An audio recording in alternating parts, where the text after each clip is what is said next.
When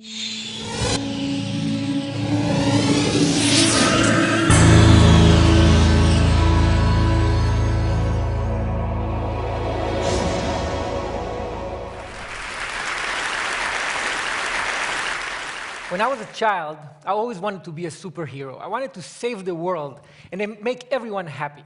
But I knew that I'd need superpowers to make my dreams come true. So I used to embark on these imaginary journeys to find intergalactic objects from planet Krypton, which was a lot of fun but didn't yield much result. When I grew up and realized that science fiction was not a good source for superpowers, I decided instead to embark on a journey of real science to find a more useful truth. I started my journey in California with a UC Berkeley 30-year longitudinal study that examined the photos of students in an old yearbook and tried to measure their success and well-being throughout their life.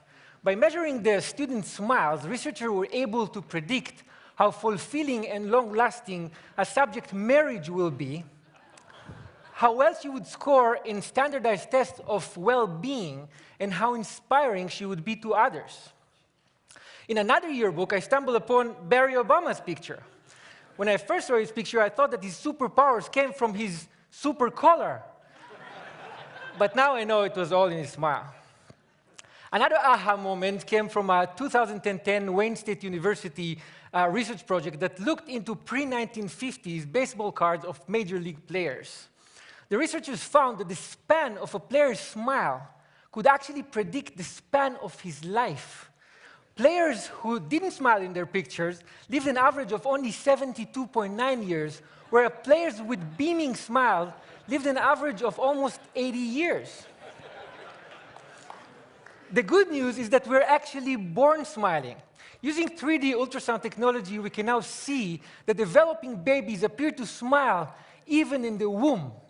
When they're born, babies continue to smile, initially mostly in their sleep, and even blind babies smile to the sound of the human voice. Smiling is one of the most basic biologically uniform expressions of all humans.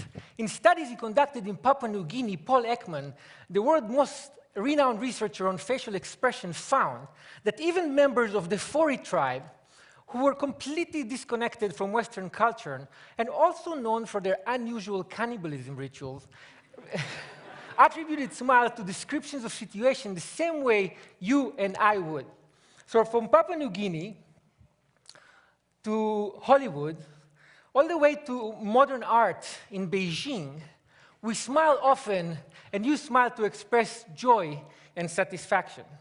How many people here in this room smile more than 20 times per day? Raise your hand if you do.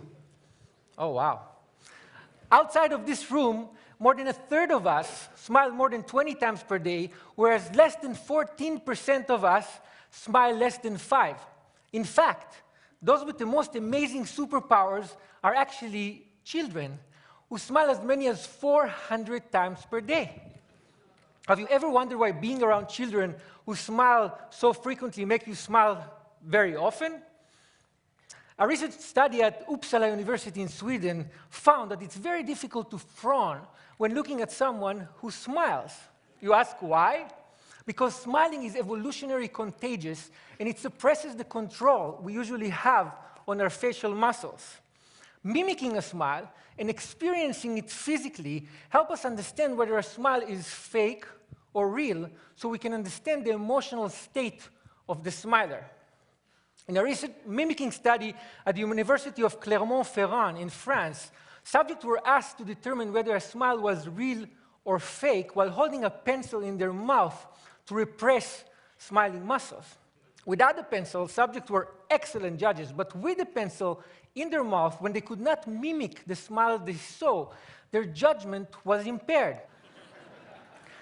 In addition to theorizing on evolution in the origin of species, Charles Darwin also wrote the facial feedback response theory. His theory states that the act of smiling itself actually makes us feel better, rather than smiling being merely a result of feeling good.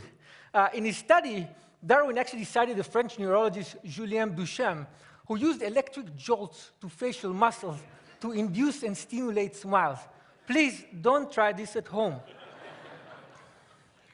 In a related German study, researchers used fMRI imaging to measure brain activity before and after injecting Botox to suppress smiling muscles.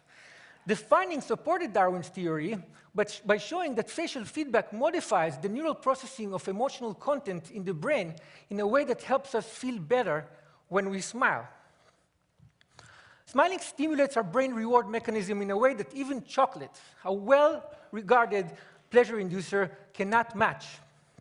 British researchers found that one smile can generate the same level of brain stimulation as up to 2,000 bars of chocolate.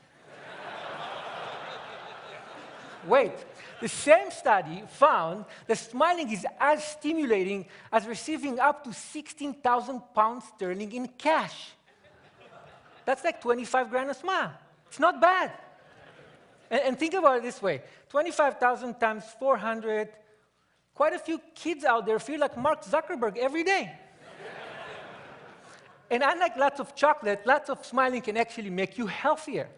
Smiling can help reduce the level of stress-enhancing hormones like cortisol, adrenaline, and dopamine, increase the level of mood-enhancing hormones like endorphin, and reduce overall blood pressure. And if that's not enough, smiling can actually make you look good in the eyes of others. A research study at Penn State University found that when you smile, you don't only appear to be more likable and courteous, but you actually appear to be more competent. So whenever you want to look great and competent, reduce your stress, or improve your marriage, or feel as if you just had a whole stack of high-quality chocolate without incurring the caloric cost, or as if you found 25 grand in a pocket of an old jacket you hadn't worn for ages, or whenever you want to tap into a superpower that will help you and everyone around you live a longer, healthier, happier life, smile.